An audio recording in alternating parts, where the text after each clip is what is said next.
Good morning guys. Time check natin ngayon ay alas 6 ng umaga. Martes tayo ngayong araw. Pwede na dumating ng mga nag-hollow block.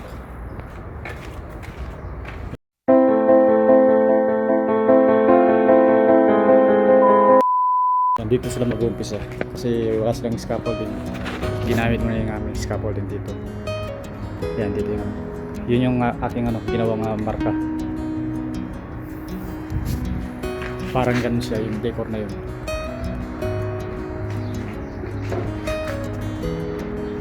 Bali apat na patong siya. Yung isa diretso, tapos tatlo na yung matitira sa bago maging siya maging arko. Bali ito tatlong patong na hollow block hanggang dito. Bali 63 siya.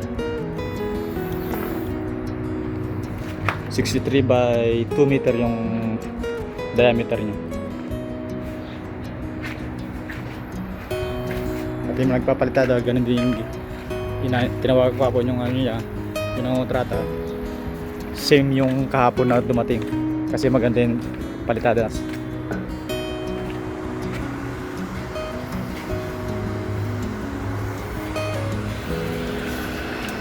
Yung electrician di nagtrabaho kagabi.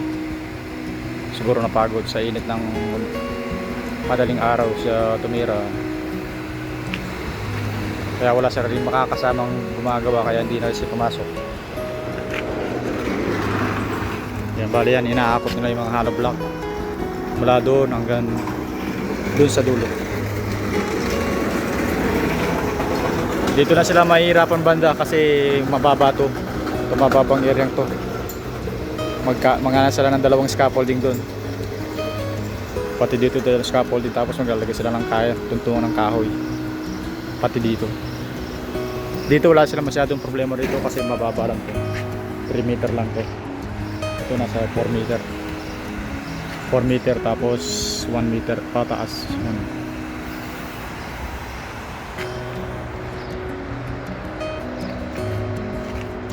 Yan, bali nasa pangatlong kwarto na sila titira. Hindi pa pala ng palita, ng halo. Eh, nag-aakot na sila ng buhangin.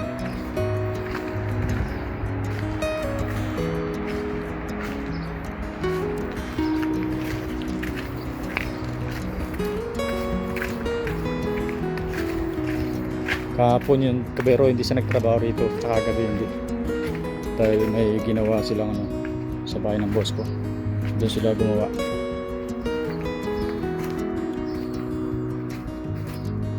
Kaya ganun pa rin yung trabaho dito, yung update dito. Tapos babakasyon pa siya ng 27. Bali may 6 na araw pa siya. Baka hindi niya matapos sigurado to. Ito wala pa tong wala pang tubig to.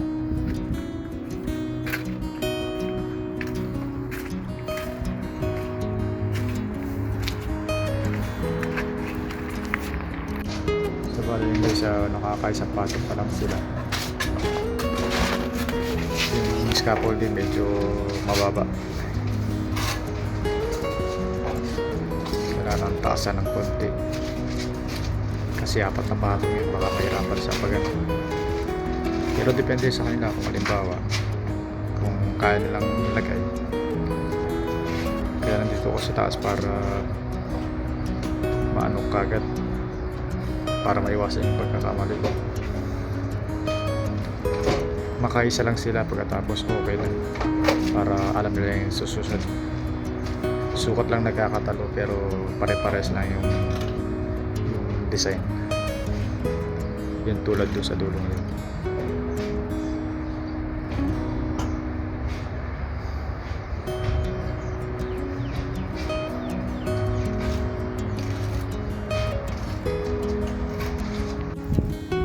Bali ito yung ganap sa 9 o'clock ng umaga.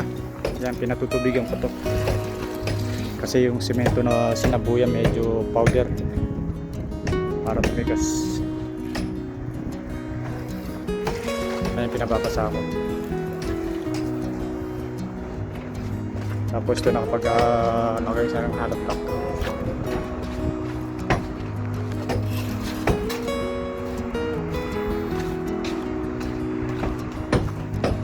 baka hindi mo lang ma-perfect yung round. Pag halimbawa magpapalitada sila, doon sila magaan ng yung round sa arko niya.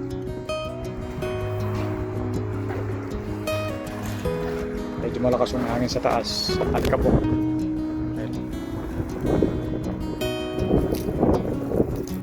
Check natin kung anong ginagawa lang ngayon. Bali nagpapagawa ako ng isang sample para titignan ko sa baba kung maganda, kung okay o hindi. Nagagawa ko sila ng isang sample.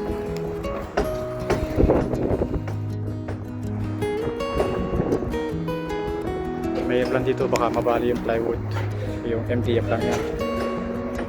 Pag mamayang hapon, papalitan ko ng plywood para hindi mabali.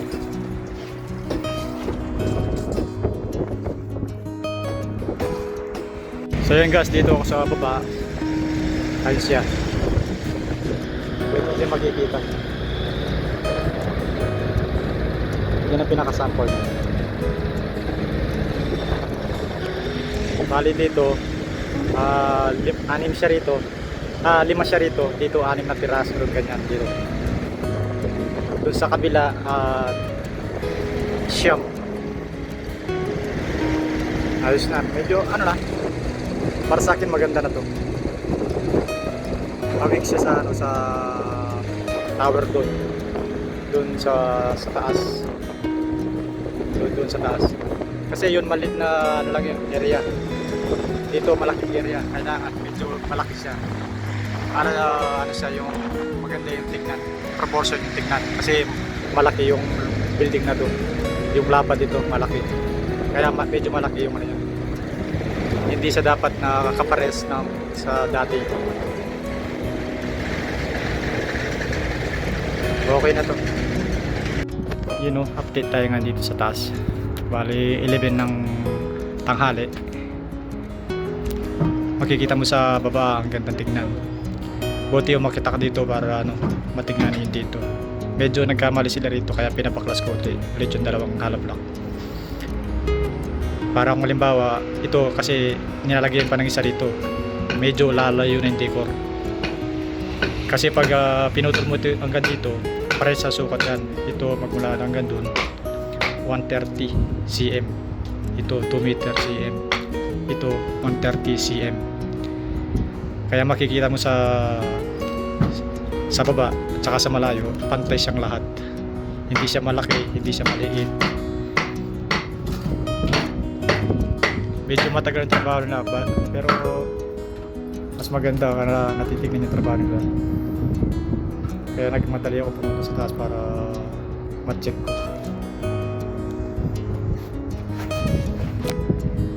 Dito naman sa kabila yung mga nagpapalitada, medyo sumilim sila dahil mainit na. Alas 11 na tanghali. Yan. Dahil sumilim sila dito, uminom ng tubig. Baka may stroke sila. Pahinga din pag may tap, sabi nga nila. Yan yung palitada na maganda. Hindi kamukha ng sa ginawa ng isang grupo na nagpalitada. Yan. Yung balance yun. Alisin na lang yun. Yung clamp yun. Mabisil clamp? Parang grinder wala eh.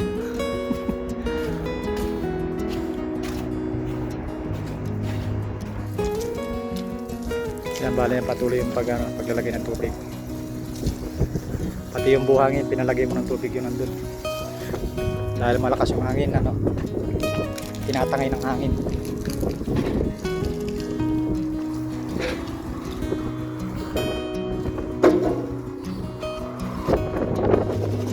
Nabusan ng tubig doon. Para maiwas sa pagkakrak ng mga palitada kasi medyo makapal yung ano yan. Yung mga ngayon, dati na yan yung mga palitada yan. Dati pa. Pero madali naman yan, scraper yan. Madali naman alisin yan.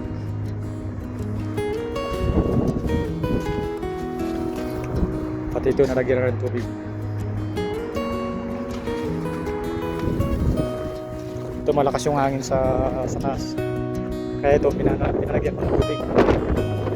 Kanina parang ano, dilubyo, yung hangin, tsaka yung buhangin magkasama, pumunta doon, punta dito, ayun, nandito din buhangin, dati wala. Pero palalagyan pa ulit na tubig, kasi may masyado madali pa tayo. Dito sa taas, basa, pero sa baba, ano siya, ito tuyo. Ito madali tuyo kagad, pero sa taas basa, pero dito sa loob, tuyo. Mga isang oras lang yan, tutuloy agad, tapos tatangay naman ang hangin. Baka posibilidad yung hangin na yung buhangin punta sa labas. Kaya mas maganda malagyan ng tubig na may.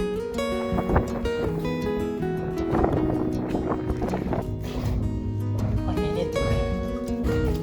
Inom tayong tubig. Sobrang init, kailangan palagi yung tubig.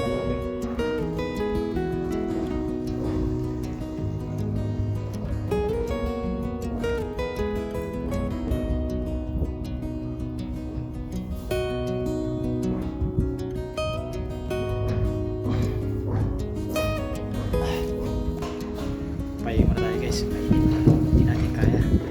May stroke tayo sa init, sobrang init, nasa 40 plus na. Dito may hangin, pero mainit yung hangin. Hirap nang kumita ng pera sa ibang bansa, pero ayos lang, kaya pa naman.